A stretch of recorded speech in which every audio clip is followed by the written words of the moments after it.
Namaste, aloha. My name is Janapati Das, and we are here today for the Bhagavad Gita as it is class. Please accept my respects. Thank you for tuning in and watching.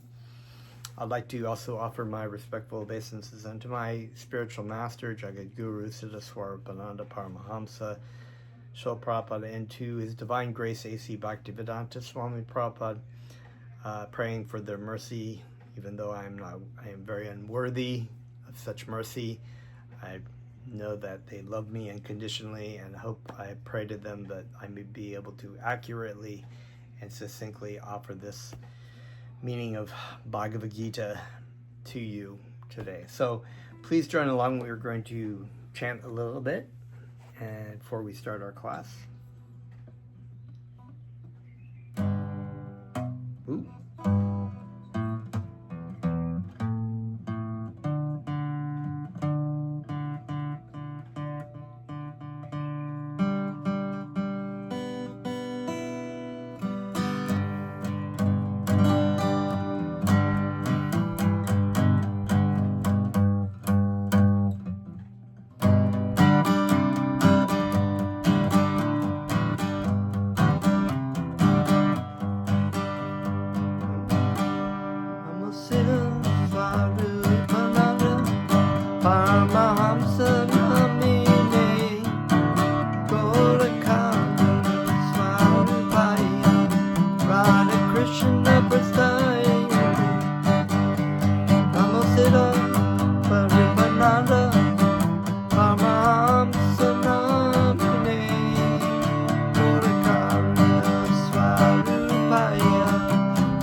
Krishna.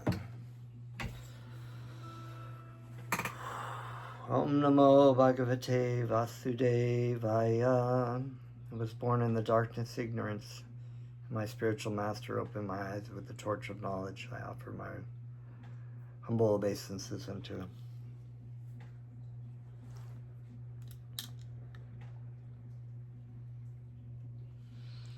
So we're continuing with chapter 7, knowledge of the absolute.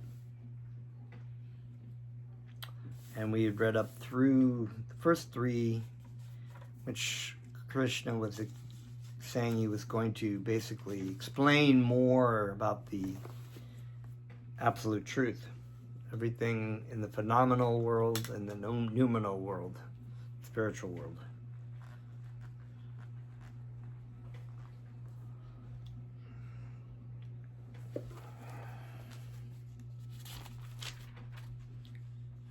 And that many people, thousands and thousands, millions of people, there are very few who know Krishna and absolutely as he is.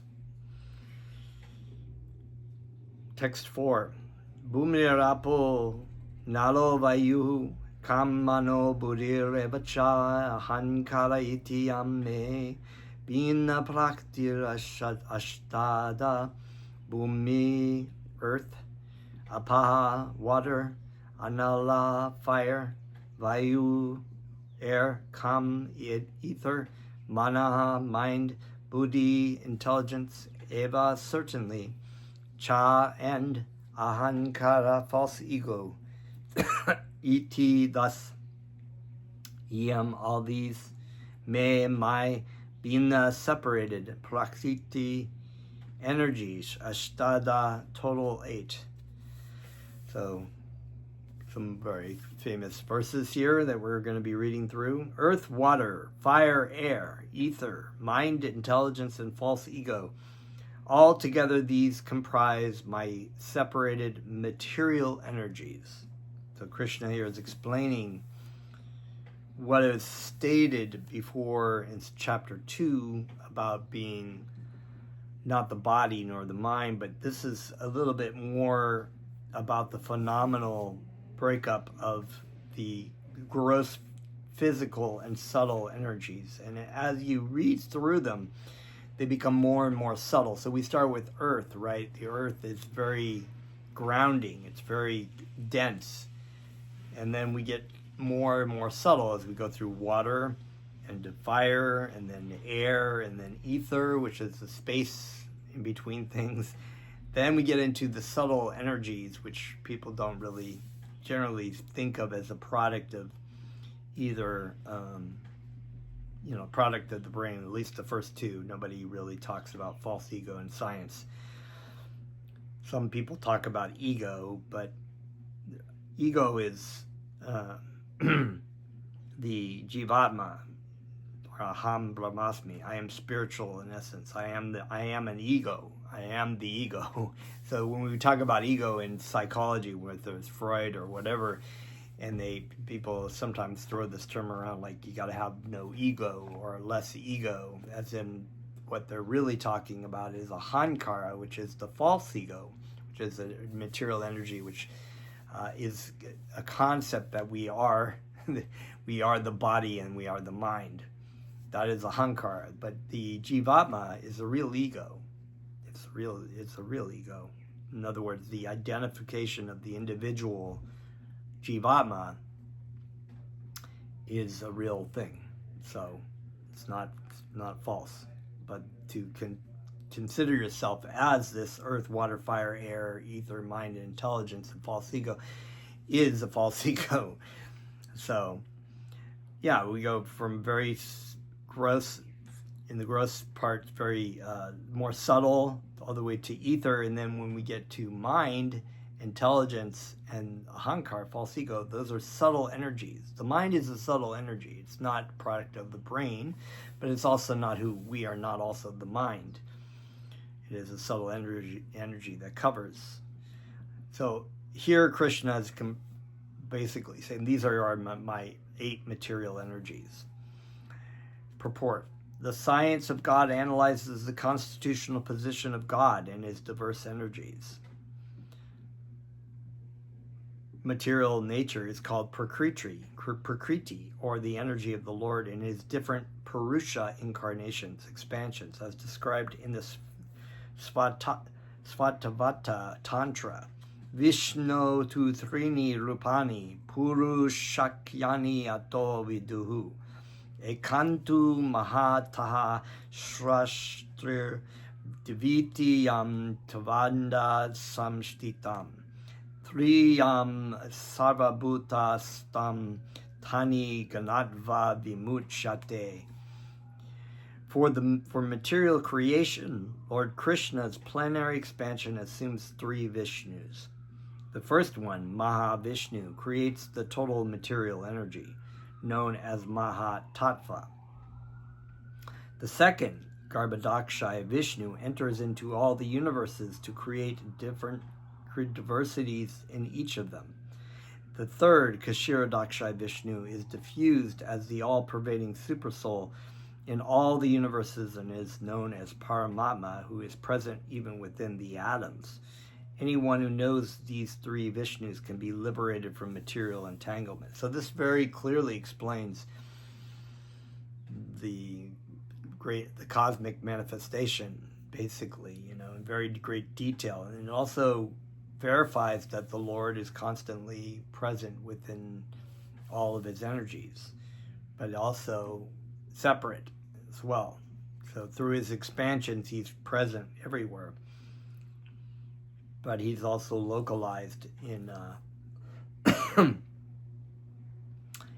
Goloka Vrindavan with his devotees, and also present within different incarnations within different universes and so on and so forth, and within the Vaikuntha planets as well as in different expansions. This material world is a temporary manifestation of one of the energies of the Lord. All the activities of the material world are directed by these 3 Vishnu expansions of Lord Krishna.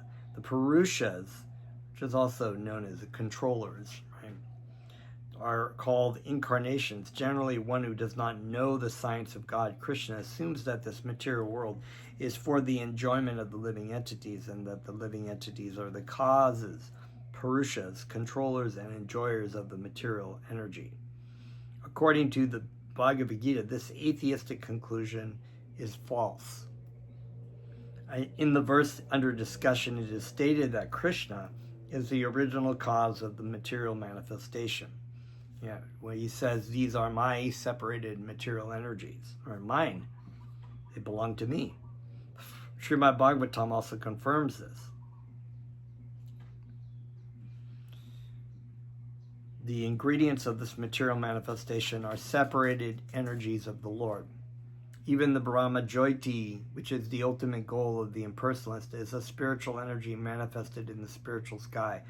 There are no spiritual diversities in Brahma Jyoti as there are in the Vaikuntha Lokas, and the impersonalist accepts this Brahma Jyoti as the ultimate eternal goal.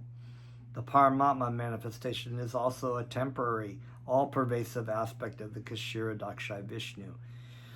Because the Lord, although Krishna is eternal, the Paramatma is a temporary aspect because it is localized in the material dimension. So therefore, if it is in your heart with you, as long as you are in the material world. It is present within the atoms as long as the atoms are there for it to be present in it.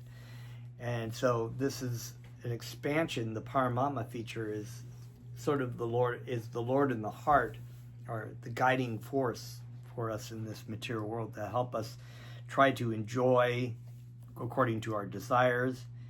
And if according to our desires we want to go back to Krishna, it helps us that way.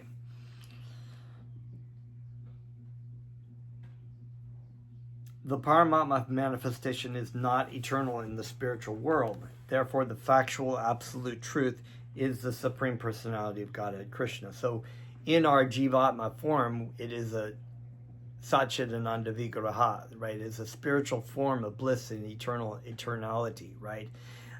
Bliss and joy and eternality and knowledge. It doesn't need Krishna because it's already a liberated soul, right? It's already liberated. It's already connected back with Krishna, seeing Krishna. So we don't need the guiding factor of Paramatma in our Jivatma. It's not there present.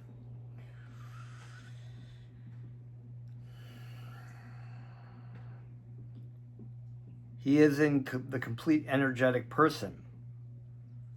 Okay, therefore the factual absolute truth is the supreme personality of Godhead Krishna. He is a complete energetic, and he possesses different separated and internal energies. In the material energy, the principle of manifestation are 8, as above mentioned. Out of these, the first 5 manifestations, namely earth, water, fire, air, and sky, are called gigantic creations, or the gross creations, within which the 5 sense objects are included. They are the manifestations of physical sound, touch, form, taste, and smell. Material science comprises these 10 items and nothing more.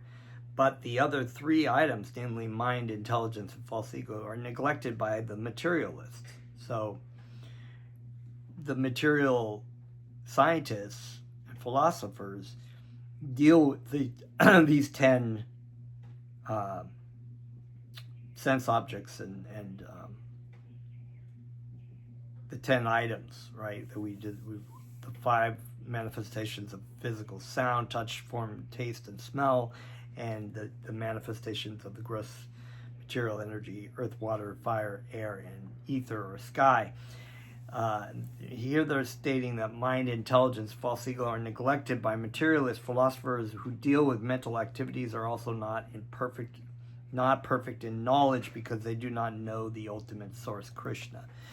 So because they don't know the source of, and this is why Krishna is explaining this to Arjuna and for all people reading this Bhagavad Gita, that without Krishna, without God as the source of things, there's not a real perfect knowledge or understanding about what exactly is mind. People think, a lot of scientists think mind is a product of the brain, but they can't find where the mind is in the brain. They just see that the brain and the mind are connected in the sense that we can influence the mind by things that are in the brain. But as we've discussed before, and Srila Prabhupada has brought up these news articles of sometimes people going to hospitals with injuries with no brain in their head, and they're perfectly cognitive and capable of doing things, but they don't have a brain in their head. There's also situations where the doctors are doing things in the brain and they're supposed to be unconscious, or certain things are supposed to be happening, and they're conscious, and they're like, oh yeah, I'm aware of these things, but maybe they according to the brain science, they're not supposed to be awake or conscious. So these kind of situations happen all the time, right? And which just goes to prove, and there are many scientists who are saying, no, the mind is something else. We don't know what it is, but it can't be the brain. And so the intelligence, people just see it as a manifestation of brain activity, right? Your intelligence comes somewhere from your brain, certain kinds of interactions in your brain. And the idea of false ego, philosophers don't know what to talk about that. They, like I said earlier, sometimes they refer to it as ego. The Buddha referred to it as ego because the Buddhists don't believe in the self. So therefore there's no false ego. The false ego, I am, and it is mine, which constitute the basic principle of material existence, includes 10 sense organs for material activities. Intelligence refers to the total material creation called the Mahat Tattva. And we deal with this false ego all the time when we refer to things, I am, and we refer to things in our body. I refer any kind of conversation that we talk about that has to do with the body or the mind or owning things. It's kind of pretty amazing, actually, phantasmagoria. Intelligence refers to the total material creation called the Mahat Tattva. Therefore, from the 8 separated energies of the Lord are manifested in 24 elements of the material world. We are the subject matter of Shanka atheistic philosophy. They are originally offshoots from Krishna's energies and are separated from him, but atheistic Shanka philosophers with a poor fund of knowledge who do not know Krishna as the cause of all causes. The subject matter for discussion in the Shankar philosophy is the only manifestation of the external energy of Krishna as it's described in the Bhagavad Gita.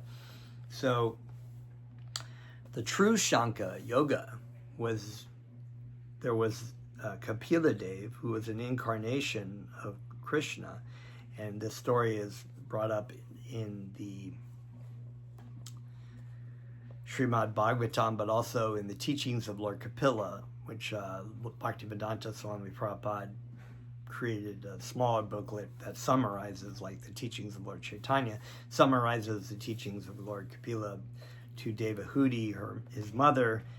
Later there was another Kapila, who people assume was attributed to the Sankhya philosophy, but the Sankhya philosophy that was propounded did not include Krishna as the source. It was an atheistic. It just dealt with material energy. So text 5. Aparyam itastavanyam prakrityam vidime param jivabhutam mahabaho yayedam daryate jagat apara inferior. Yam this, ita besides this, tu but, anyam another, prakrityam energy, vidi just try to understand, me my, param superior, jiva bhutam the living entities, mahabaho almighty armed one, yaya by whom, idam this, daryate being utilized or exploited, jagat the material world. So you see that word Jagat, right? We have this word Jagat Guru, who is translated as the teacher of the whole world. Because Jagat can also be a universe, but here it's referring to the material world. So this translation in text 5 goes along with this previous earth, water, fire, air, ether, mind, intelligence, and false ego. All these material energy, all these 8 separated energies consist of my material energy, right?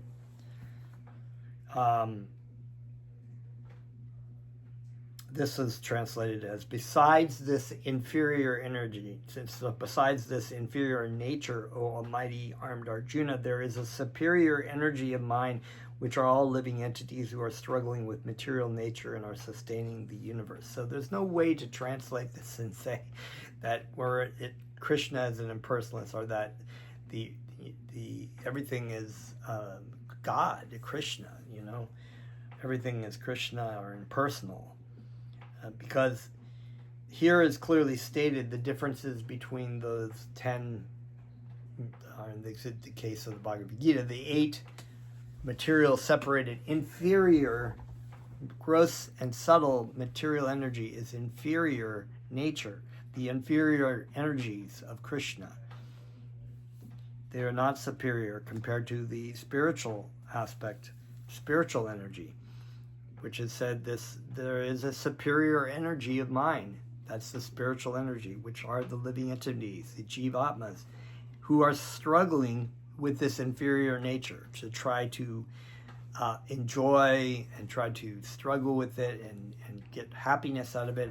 And by doing so, they are sustaining the universe. It's true that all living entities maintain this material universe because matter in of itself is not active. It is not active. So everything in the material energy that makes movement and creation has to do with living entities, which are the living entities are the spiritual sparks of Krishna. They're same in quality but not quantity. But they are sustaining the universe by their activities. Purport. Here it is clearly mentioned that living entities belong to the superior nature or energy of the Supreme Lord. The inferior energy is matter manifested in different elements, namely earth, water, fire, air, ether, mind, intelligence, and false ego. And one can study this by understanding that chemistry, in the gross physical things, are made up of these different elements of earth, water, fire, air, and the chemicals are very subtle, but they have to do with that make up these different kinds of elements. And this is in Chinese medicine, it's the same way. So these kinds of things, I think they include wood and metal or something too. But so the mind, intelligence, and false ego are also the subtle ether. Ether would need space to. The space is its own matter, right? The space by which the earth, water, fire, air,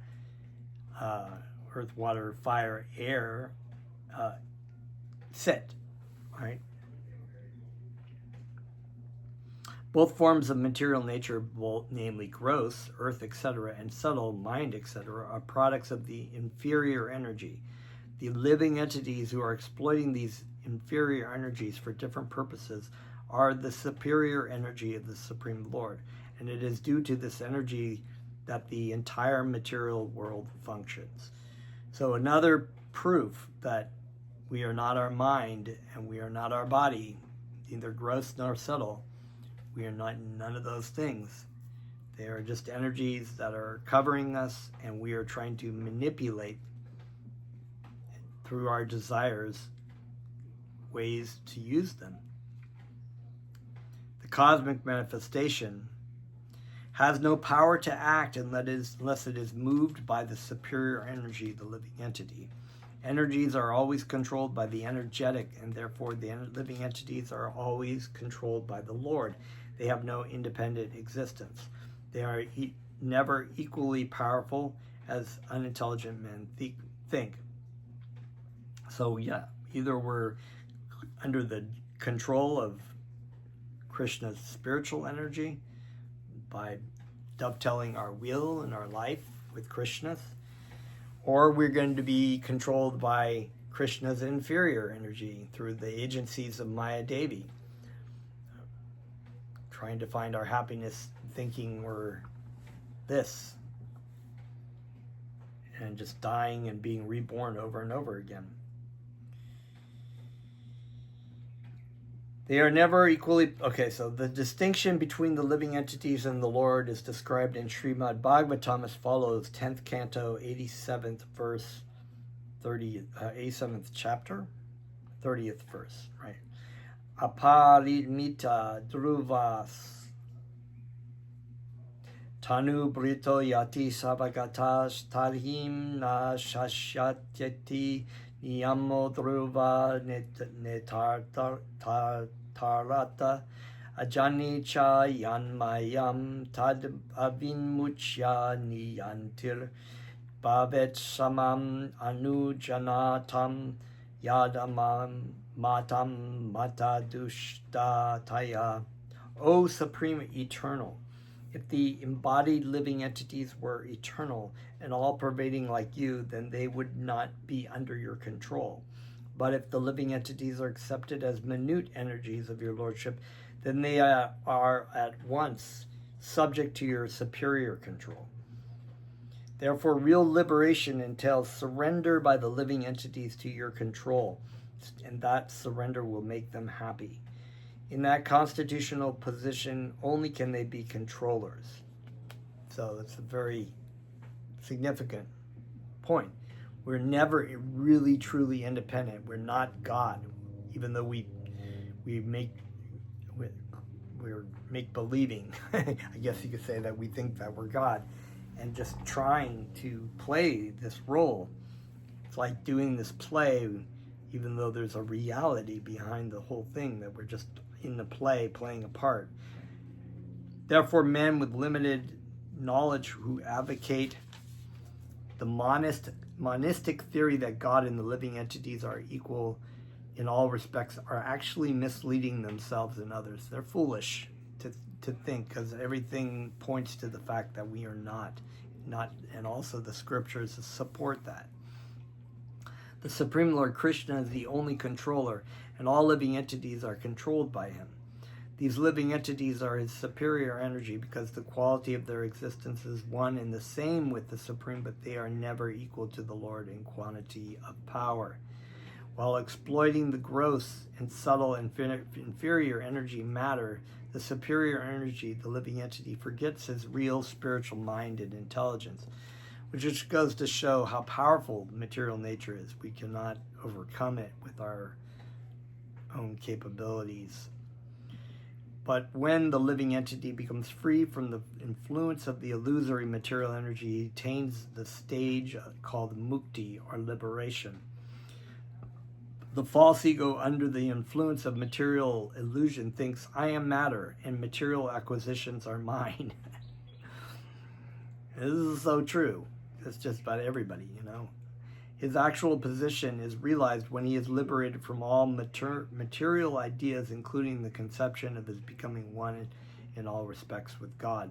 Therefore, one may conclude that the Gita confirms the living entity to be only one of the multi-energies of Krishna, and when this energy is freed from material contamination, it becomes fully Krishna conscious or liberated. Text 6. Etad yonini bhutani sarvaniti apadaraya aham krishnasha jagataha prabhava pralayastata. Etat, these two natures, yonini, source of birth, bhutani, everything created, sarvani, all, iti, thus, upadaraya, no, aham, I, krishnasya, all inclusive, jagata, of the world, prabhavana, vaha, source of manifestation, pralayaha, annihilation, tata, as well. Translation, text 6. Of all that is material and all that is spiritual in this world, know for certain that I am both its origin and dissolution. So Krishna is laying out that he is, I think before he was just stating the God, but here are the Supreme Personality of Godhead in, what is that, second person? And here he is now stating that he is the source. He is the Supreme Personality of Godhead. He is the source of all energies that are material and the spiritual. Everything that's subtle and gross, and even the spiritual energies that emanate from him are also his. Purport, everything that exists is a product of matter and spirit. Spirit is the basic field of creation, and matter is created by spirit. Spirit is not created at a certain stage of material development. So anybody who says any otherwise, that somehow or other you can attain spiritual things by doing material matters, it's not. Rather, this material world is manifested only on the basis of spiritual energy. So even the material world is because we need the living entities need a place to try to, in their illusion, play God. And this is what it is. Rather, this material world is manifested only on the basis of spiritual energy. The material body is developed because spirit is present within matter. A child grows gradually to boyhood and then to manhood, and because of that superior energy, spirit soul being present. So, dare I do this, but I'm going to make a controversial statement that maybe some people may not agree, but this is why abortion is wrong. Because the living entity is present within the body. In fact, it's stated that the living entity is situated in the semen, actually even before the semen. When they come into the material world, they are carried through the grain into eaten by the grain that's eaten by let's see, how's that go? Anyway, it's the living entity is present within the semen of the male. So when the man or the animal male is engaging in sexual intercourse, the sperm, all are present within the sperm are living entities. That's why they're active. They don't active because they have some kind of little motor inside of them that makes them go. They're present because the activity, just like the activity within the body of a human, makes it seem lifelike. The sperm is also lifelike, and it travels to find the egg.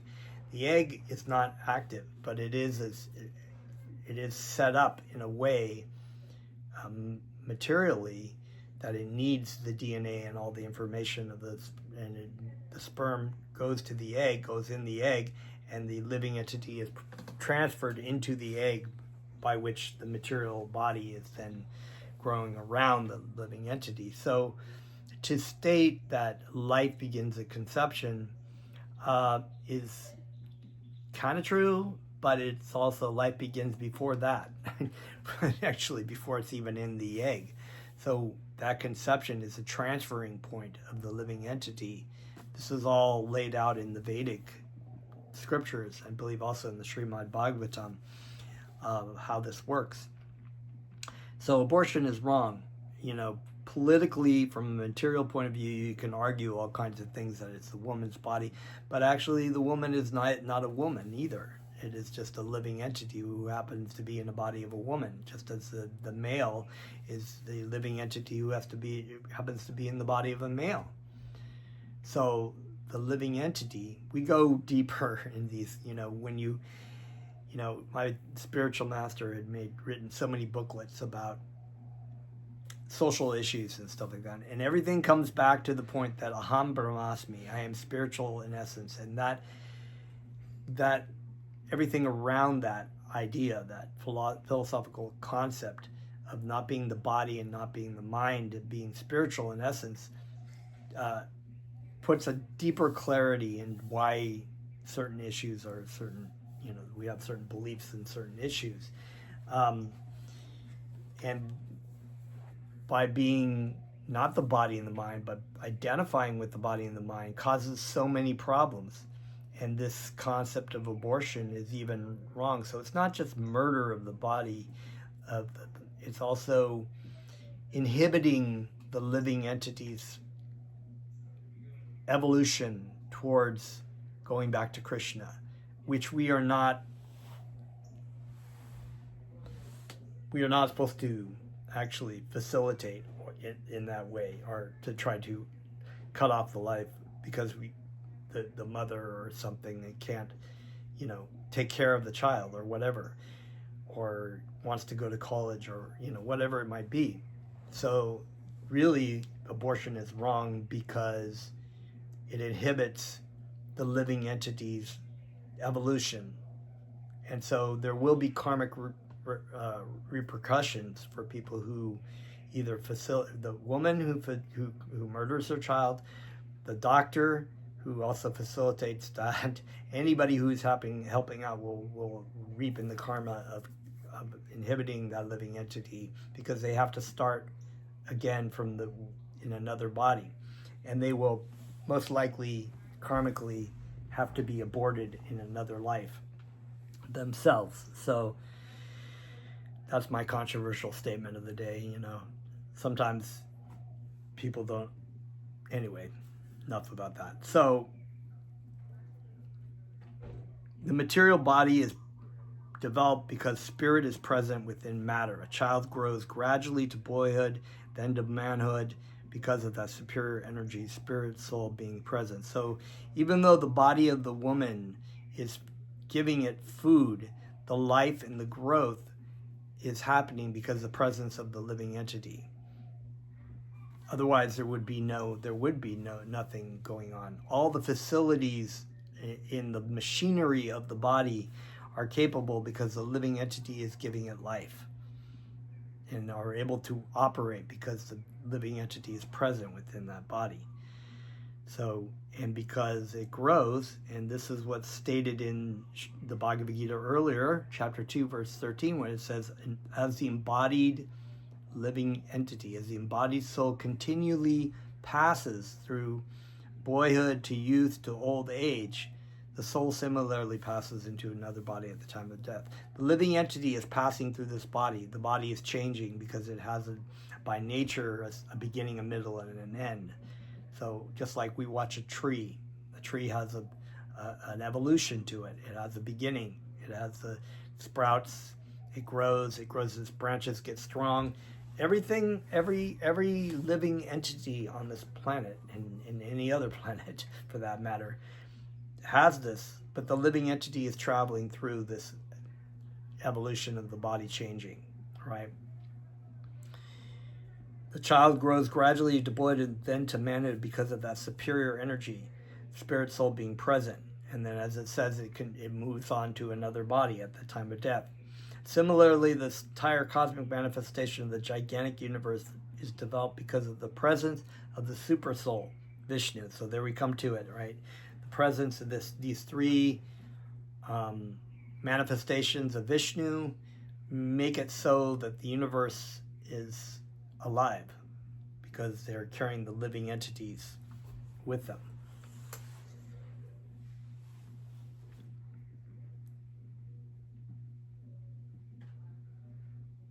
Therefore, spirit and matter, which combine together to manifest this gigantic universal form, are original two energies of the Lord, and consequently the Lord is the original cause of everything.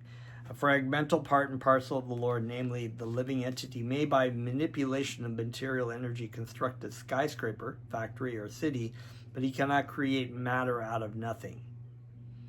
We can't create anything out of nothing because we can create things pretty amazingly, but everything we use is used from the elements that are already present within this universe. And he certainly cannot construct a planet or a universe. The cause of the universe is the Super Soul Krishna, the supreme creator of all living individual souls and the original cause of all causes, as the Katha Upanishad confirms, Nitya Nityanam Chaitanash Chaitanam.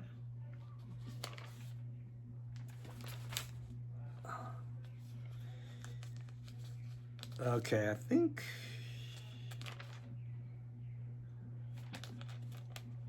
we'll read text 7.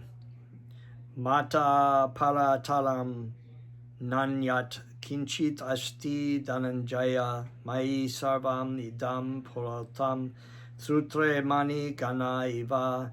Mata, beyond myself, paratalam, superior, not anyat, anything else, kinchit, something, asti, there is, dhananjaya, O conqueror of wealth, mai, in me, sarvam, all that be, idam, which we see, plotam, strung, sutre, on a thread, mani ganaha, pearls, iva, likened.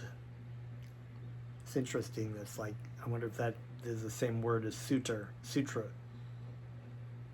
like a sutra, you thread. Translation, text 70. O conqueror of wealth, Arjuna, there is no truth superior to me. Everything rests upon me as pearls are strung on a thread. Such a beautiful verse. I love the poetics. Yeah, everything that rests on this sort of string that Krishna has created everything. In our material universe, everything is so amazingly set up through the agency of Krishna, and gives the information to Lord Brahma, and Lord Brahma creates this universe with planets that just are perfectly aligned and floating in the air, with just incredible density and weight. No gravity on space, but gravity on the planets. Water that flows, and everything that happens in these universes, galaxies, and just the microscopic complexities of subatomic particles, and then the idea of multi-universes and dimensions that we cannot even perceive except through mathematical equation. It's just amazing. And then the human brain alone has been able to create so many things in the last 200 years, or even 100 or 50 years. We've created like incredible technologies, planes, trains, and cars, and spaceships, and the internet and cell phones, and now AI is going to run. I don't know about where that one's going to lead to, but we'll see. There is a common controversy over whether the Supreme Absolute Truth is personal or impersonal. As far as the Bhagavad Gita is concerned, the Absolute Truth is the personality of Godhead Sri Krishna, and this is confirmed in every step. Yeah, even when impersonalists try to translate the Bhagavad Gita, they have to do word gymnastics to get around a lot of what's in here. The translations, they're just straight up. They're like, well, Krishna is not really Krishna or the Supreme, but it is the unmanifested, impersonal void that is talking through him. It's just like crazy stuff. Okay. That's why this is the Bhagavad Gita as it is. There's no need to twist things around, or we just tell it as it is. The personality of God is the Supreme Absolute Truth is also the affirmation of the Brahma Samhita, Ishvaraha Paramaha Krishna Satchidananda Vigraha. That is the Supreme Absolute Truth. Personality of Godhead is Lord Krishna, who is the primeval Lord, the reservoir of all pleasure, Govinda, and the eternal form of complete bliss and knowledge. That's Satchidananda Vigraha. These authorities leave no doubt that the Absolute Truth is the Supreme Person, the cause of all causes. The impersonalist, however, argues on the strength of the Vedic version given in the Svetasvatara Upanishad, Tato Yat Uttarataram Tad Arupam Anamayam Ya Etad Vidur Amritas Te Bhavanti Atetale Dukam Evapi Yanti. In the material world, Brahma, the primeval living entity within the universe, is understood to be the supreme amongst the demigods, human beings, and lower animals. But beyond Brahma there is the transcendence, who has no material form and is free from all material contaminations. Anyone who can know him also becomes transcendental, but those who do not know him suffer the miseries of the material world. I mean, that sounds pretty, when you have to twist things around to get that, because yes, he doesn't have a material form, and there are no material contaminations because he's not material. The impersonalist puts more stress on the word arupam, but this arupam is not impersonal. It indicates the transcendental form of eternity, bliss, and knowledge as described in the Brahma Samhita quoted above. Other verses in the Svetasvatara Upanishad substantiate this as follows.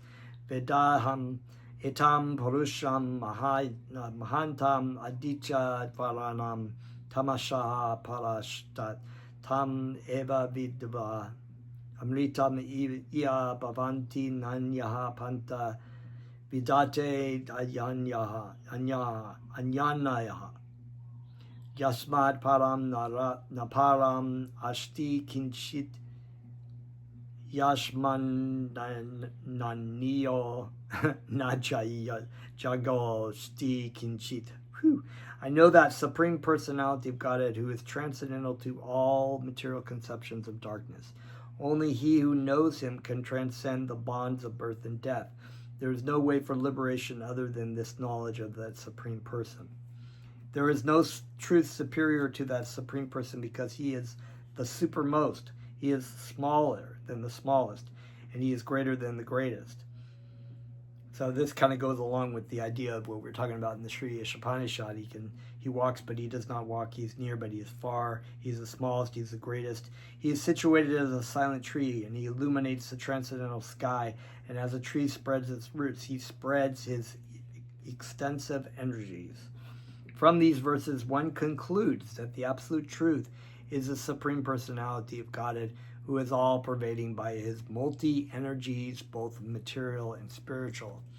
So in this chapter, we're learning about the energies, both phenomenal and nominal, spiritual and material energies, and who is the controller of both. This is the conclusion of Shankha Yoga, the difference between matter and spirit. It's why it's important to understand material and spiritual energy, as is stated in the Sri Ishopanishad, that one should learn these simultaneously and understand who the controller of both.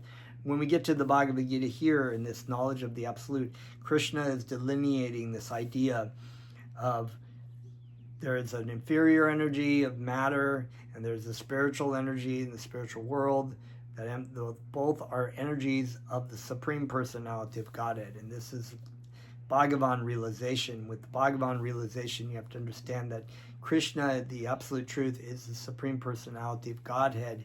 His personal form is Satchidananda Vigraha, is an eternal spiritual form of bliss, knowledge, and eternity. But besides these, there are other energies that he has. He's maintaining everything in the spiritual and the material universe. It's absolutely incredible. It's mind-blowing. You can't even wrap your head around it, because you can't wrap your head around it. The only way is to approach your spiritual master. Approach a spiritual master, humbly render service to them, and he can impart the knowledge and give you instruction to be able to chant Krishna's names. And chant Krishna's names cleanses the heart. And this whole process of sadhana bhakti is in a process of cleaning the heart, so that you can hear and you can see and you can have this self-realization and understanding of what is being laid out here by Krishna. So we will continue with text 8. It just gets more and more exciting. I just love reading this Bhagavad Gita. It's just so wonderful. Thank you very much for sitting through this class, and we will see you next time. Namaste.